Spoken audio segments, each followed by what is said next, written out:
Hi guys, welcome to our channel సాత్విక blogs. Good morning అందరికీ. ఈరోజు అయితే మా ఫ్యామిలీలో ఒక చిన్న ఫంక్షన్ ఉంది. ఇప్పుడు మేము దానికి అటెండ్ అవుతున్నాం. అక్కడ మేము బ్రష్ చేస్తున్నాం,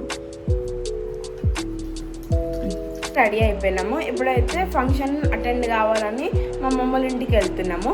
అక్కడ ఎలా ఉంటుందో చూపిస్తాం. అప్పటి వరకు వెయిట్. సారీ గాయస్, మధ్యలో వాయిస్ ఓవర్ ఇస్తున్నందుకు. మా అమ్మ వాళ్ళ ఇంటికి ఫంక్షన్ ఉండే, లేట్ వెళ్ళింది. అందుకే మా మమ్మీ సీరియస్ అయింది మా పిల్లల పైన. తన అత్త, వాళ్ళ అమ్మమ్మ, వాళ్ళ నాని ఈమె హాయ్ చెప్తుంది, తిడుతుంది ఎందుకు లేట్ వచ్చిన. వాళ్ళ తాత హాయ్ చెప్తుండు. స్టార్ట్ అయిపోయినాం మేము టెంపుల్కి. అయితే మా పెద్ద పాప ఫన్ చేస్తుంది వాళ్ళ అమ్మమ్మతోటి. వాళ్ళ మమ్మీ అందరికీ బొట్టు పెడుతుంది, బోనాలు ఊదిస్తారు అన్నమాట. అక్కడ ఒక చిన్న మొక్కు ఫంక్షన్ ఉందని చెప్పారు కదా ఫస్ట్, దానికోసం బోనాలు రెడీ చేస్తున్నారు. అయితే వాళ్ళ మమ్మీ అందరికీ బొట్టు పెడుతుంది. 2 బోనాలు తీస్తున్నారు అనమాట. వాళ్ళ అత్తలు వాళ్ళు కలిసి ప్రిపేర్ చేస్తున్నారు. వాళ్ళ నాని మధ్యలో వచ్చింది రిసీవ్ చేసుకోవడానికి. వాళ్ళ మన్మరాన్లు అందరూ వెళ్ళండి. వాళ్ళ నాని ఫుల్ హ్యాపీగా ఫీల్ అయింది. 2 months తర్వాత వచ్చింది. చూసేయండి బోనం ఎలా ప్రిపేర్ చేస్తారు, ఏంది నెక్స్ట్ ఏం జరగబోతుంది ముందు వ్లాగ్లో మొత్తం చూడండి. వాళ్ళ అత్తలు వీళ్ళిద్దరు వాళ్ళు ప్రిపేర్ చేస్తారు. వాళ్ళ అత్తలను ఆట పట్టేస్తుంది సాత్విక పక్కన కూర్చొని. అత్త నాకు కూడా నేర్పి బోనం ఎట్లా ప్రిపేర్ చేయాలి అంటే చూడు అని వాళ్ళ అత్త చెప్తుంది అనమాట. అయితే లాస్ట్కి బోనాలు అయితే ప్రిపేర్ అయిపోయినాయి. ఇక్కడ వడి బియ్యం కూడా కలిపేసారు మా మమ్మీ వాళ్ళు. ఇది మేకని పూజిస్తుండు మా తమ్ముడు, పూజ చేస్తుండు మేకకి. వాళ్ళ మామ, చిన్న మామ అనమాట, ఆయన పేరు కన్ని.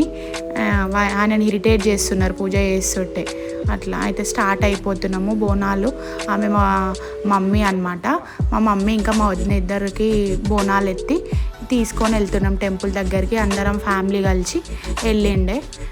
ఏ టెంపుల్ ఏందో మీకు తెలిస్తే కమెంట్ సెక్షన్లో కమెంట్ చేయండి. లాస్ట్కి అయితే అమ్మవారి ఫోటో రివీల్ అవుతుంది, ఎక్కడికి వెళ్ళినాం ఏందనేది తెలుస్తుంది. చూసేయండి. ఇప్పుడు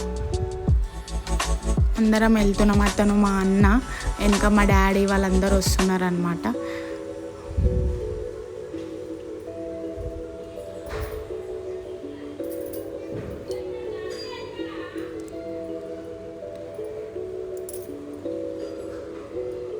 ఇంకో వాళ్ళ పెద్ద మామ విశాలినైతే నేను వాళ్ళ మామ హాయ్ చెప్తున్నాడు. ఈయన వాళ్ళ డాడీ, మా డాడీ. అక్కడ అమ్మవారికి ఒడి బియ్యం పోస్తున్నారు మా అన్న, మా వదిన అందరు. నెక్స్ట్ సాత్విక వాళ్ళ మమ్మీ కూడా అందరూ ఒడి బియ్యం పోసి అమ్మవారితోనే మంచిగా అందరం బ్లెస్సింగ్స్ తీసుకొని వచ్చేసి